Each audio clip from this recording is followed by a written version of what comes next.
मेरा नाम अपनी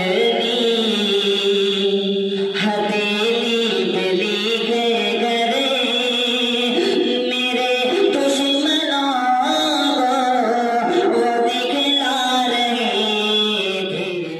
सीधे सीधे चार मिसरे पेश करता हूँ सदर मोहतरम की इजाजत पेश करता हूँ। गजल का मतलब सिर्फ चार मिसरे मुलाजा फरमाए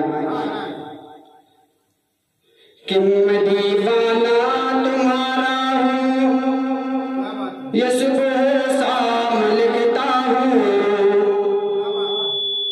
कि मैं दीवाना तुम्हारा हूँ, ये सुबह शाम लिखता हूँ। कहाँ हो तुम चले आओ, तुम्हें पैगाम लिखता हूँ कि मैं दीवाना तुम्हारा हूँ, ये सुबह शाम लिखता हूँ।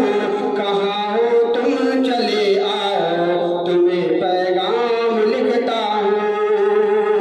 और चला है इश्क दर मुझ पे, चला है इश्क दर मुझ पे, तुम्हारे प्यार का जादू। चला है इश्क दर मुझ पे, तुम्हारे प्यार का जादू। मैं अपने दिल के हर धड़कन तुम्हारे नाम लिखता हूँ। मैं अपने दिल के हर धड़कन तुम्हारे नाम लिखता हूँ। आइए ज़ाती गिरामी और चार मिनट पढ़ के अपनी जगह लेता हूँ। बतौर खास मुलाजा फरमाए